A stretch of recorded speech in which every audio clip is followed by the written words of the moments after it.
జెన్యూన్గా అండ్ హానెస్ట్గా కామెంట్ చేయండి. వాళ్ళు చెప్పేది వీళ్ళు చెప్పేది కాదు, మీరు చెప్పేది final. OG cinema hit cinema, flop cinema, ఈ రెండిట్లో ఒకటి మిస్ అవ్వకుండా కామెంట్ చేయండి. బిగ్గెస్ట్ సర్వే అనుకోండి. జనం జడ్జిమెంట్ ఎట్లా ఇస్తున్నారో తెలియాలి. సో మిస్ అవ్వకుండా కామెంట్ చేయండి.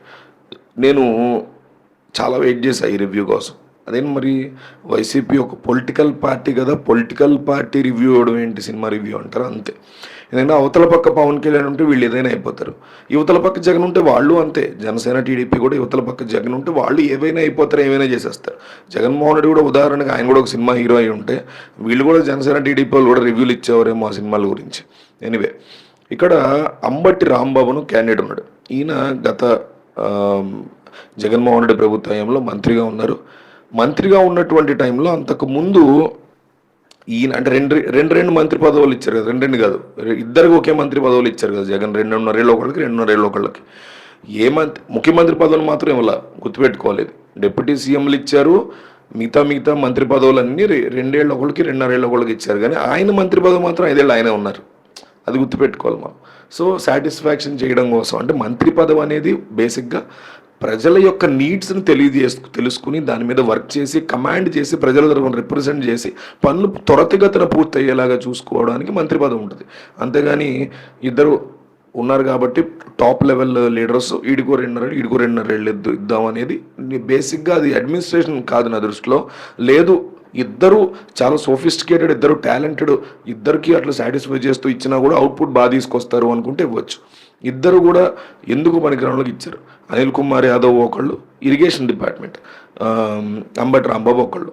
సో అనిల్ కుమార్ యాదవ్ ఫస్ట్ 2.5 ఏళ్ళు దిగిపోయిన తర్వాత అంబటి రాంబాబు ఎక్కిన తర్వాత పోలవరం గురించి మాట్లాడమంటే 2021లో పూర్తి చేస్తామని జగన్మోహన్ రెడ్డి కానీ వాళ్ళు కానీ అసెంబ్లీ సాక్షిగా హామీ ఇచ్చినా దాని గురించి ఏ రోజు strong information ఇవ్వలేకపోయినటువంటి Ambati Rambabu Vakeel Saab, Bheemla Naik, OG ఇట్లాంటి ఓజీ కాదు బ్రో ఇలాంటి సినిమాలు వచ్చినప్పుడు రివ్యూలు ఇవ్వడానికి పనికి వచ్చాడు ఆయన.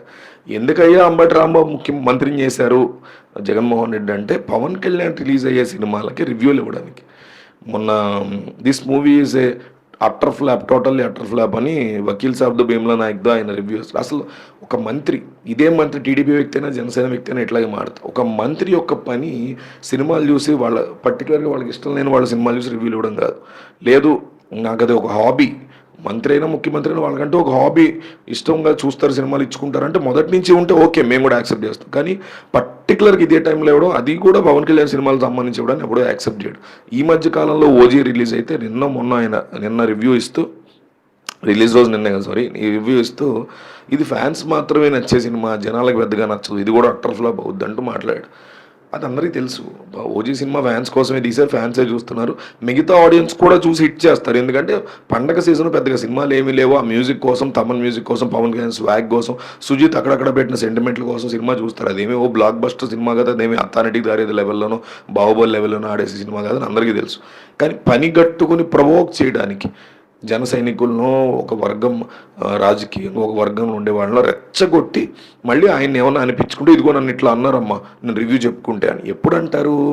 నువ్వు అన్ని సినిమాలకి ఇస్తూ నీ మొదటి నుంచి నీ వృత్తి అదైతే అప్పుడు ఏమండవు. లేదు కొత్తగా నేను స్టార్ట్ చేశాను, అన్ని సినిమాలకి ఇస్తాను, మొన్న వచ్చిన వార్ 2కి ఇస్తాను, తర్వాత లిటిల్ ఆర్ట్స్కి ఇస్తాను, లేకపోతే మిరాయి వచ్చింది వాటికి ఇస్తాను, చిన్న చిన్న సినిమాలకి ఇవ్వను కానీ పెద్ద పెద్ద సినిమాలకైనా ఇస్తాను, పెద్ద హీరోలకి ఇస్తాను, పుష్ప 2 కూడా ఇచ్చాను అనుకుంటే ఎవరేమో అనేవారు కాదు. బట్ పని కట్టుకుని కెలుక్కుని ఎక్కడో వేలెట్టి కావాలని జనాల్ని రెచ్చగొట్టే మెంటాలిటీ అనేది పక్కన పెట్టుకోవాలి. అన్ని పార్టీల రాజకీయ నాయకులు పక్కన పెట్టుకోవాలి. నేను కేవలం ఇది అంబటి రాంబాబుకు వైసీపీకి సంబంధించిన, జనసేన కొన్నిసార్లు ఇట్లా చేస్తారు, కొన్ని జనసేన నాయకులు పవన్ కళ్యాణ్ సంబంధించిన వాళ్ళు చేస్తారు, టీడీపీ సంబంధించి నిన్న నందమూరి బాలకృష్ణ కూడా సైకో అని సంబోధించడం జగన్మోహన్ రెడ్డిని ఎవరు యాక్సెప్ట్ చేసే పని కాదు, చేయకూడదు. అట్లా సభా మర్యాదను నిర్వహిస్తూ అసెంబ్లీలో మాట్లాడలేదు. అసెంబ్లీలో అనే కాదు, ఒక పీపుల్ని హిందూపురం మొత్తాన్ని రిప్రజెంట్ చేసేటువంటి ఒక ఎమ్మెల్యే, ఎంతోమంది అభిమానాన్ని గెలుచుకున్నటువంటి ఒక టాప్ హీరో, ఒక టోపెస్ట్ హీరో, అట్లా ఒక వ్యక్తిని సైకోని సంబోధించడం అనేది దానివల్ల సొల్యూషన్స్ రావు. ఆయన ఇట్లా ప్రవర్తించారు, దాన్ని మేము ఖండిస్తున్నాము, దాన్ని మేము సరి చేస్తాము అనే విధంగా మాట్లాడడం, కన్స్ట్రక్టివ్ క్రిటిసిజం ఉండాలి. ఒక వ్యక్తిని సైకో అనేసి రేపు వచ్చి అన్నారు, ఆల్రెడీ మెంటల్ సర్టిఫికేట్ అన్నారు ఇవన్నీ ఆయన అన్న తర్వాత ముందు.